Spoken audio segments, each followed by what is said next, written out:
Weekly forecast July 10th to 16th, 2023. Amazing predictions. Greetings, I am Asiya Batool, astrologer, presenting you the weekly forecast commencing on Monday, July the 10th, 2023. Next Monday, July the 17th, is the new moon, which will be in the sign of Cancer. The last week prior to a new moon is the week of wrapping up, winding down, bringing closure to the previous new moon, which was in Gemini back on June the 17th.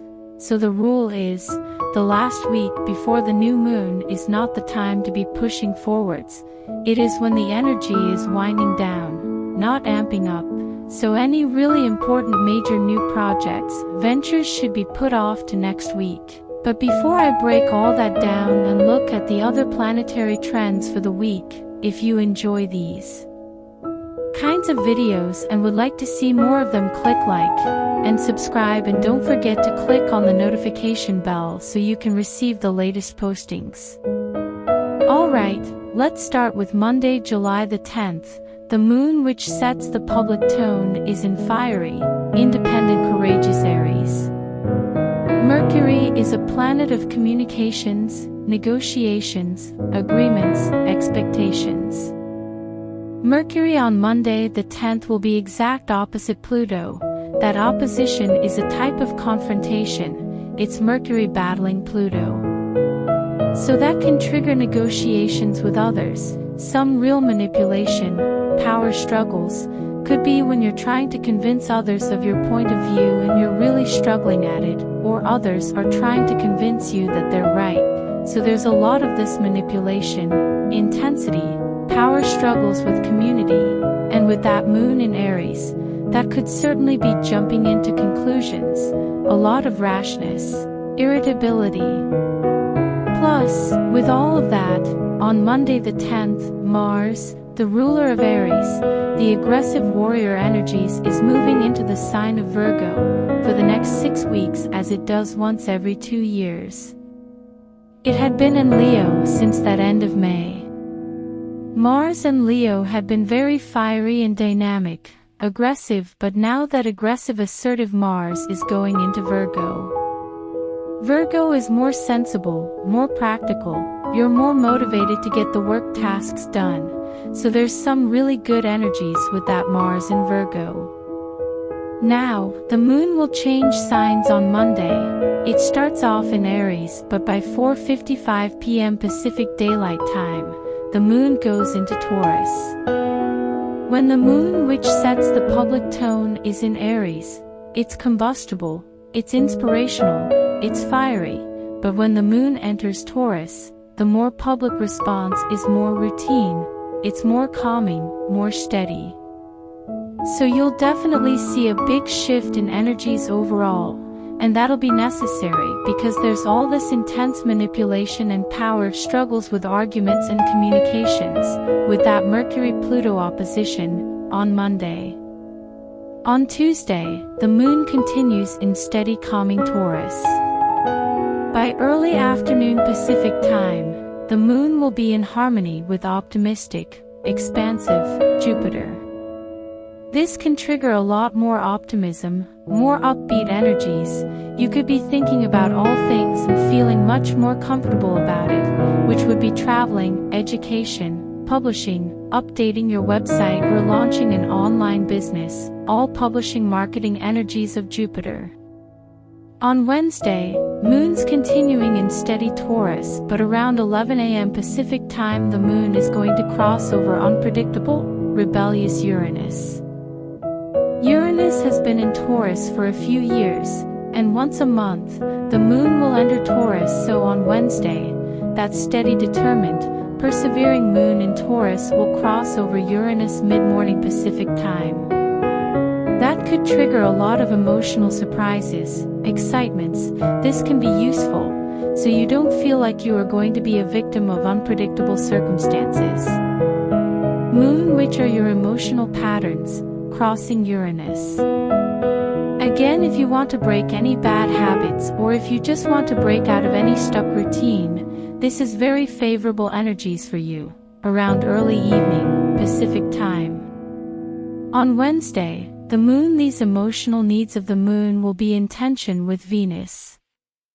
Now these two planets, the moon and Venus, are very social energies, very nurturing energies, but when they are in hard angle to one another, you might be feeling like you're not getting your needs met. You have these desires, but it's not connecting you.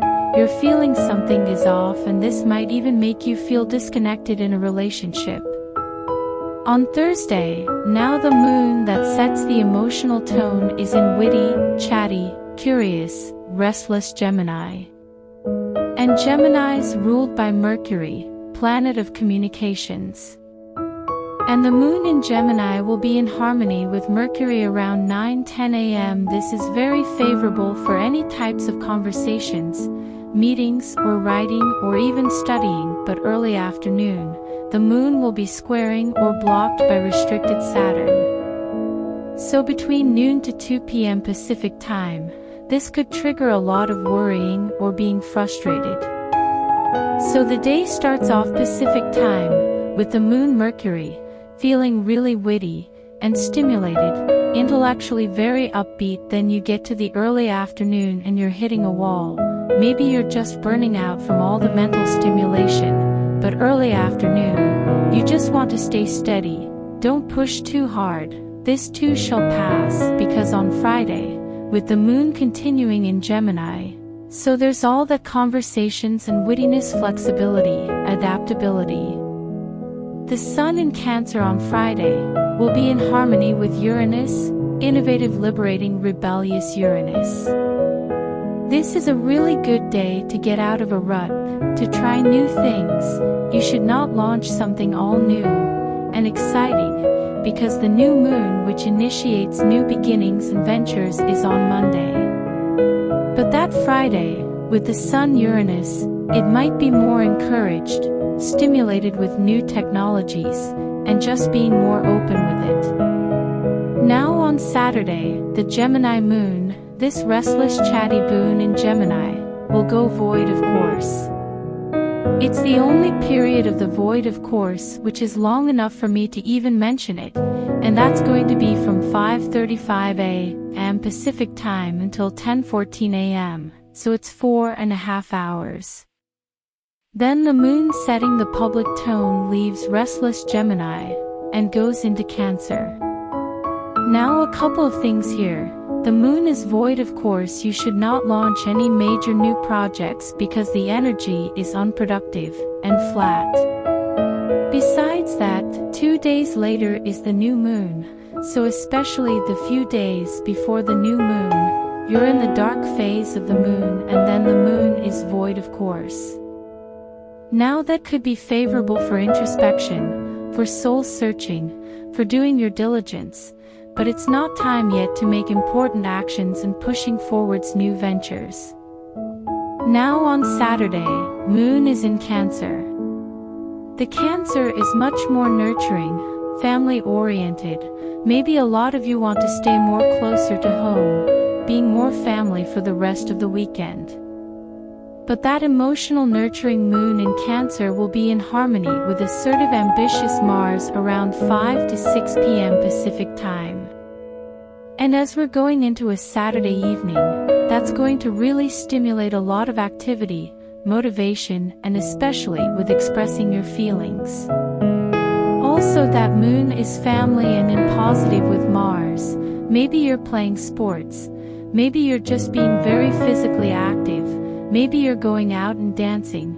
It's some real positive high energies going into Saturday evening.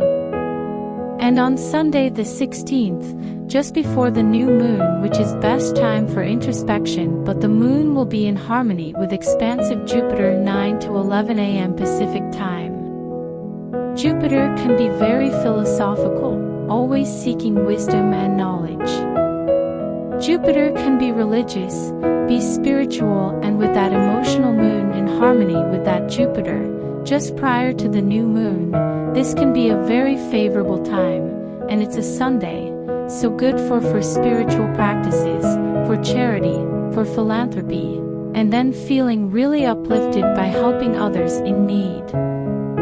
So I want to thank you for watching. Until next week, be safe and well. It will be an honor if you will subscribe my channel, as it helps me to grow my channel.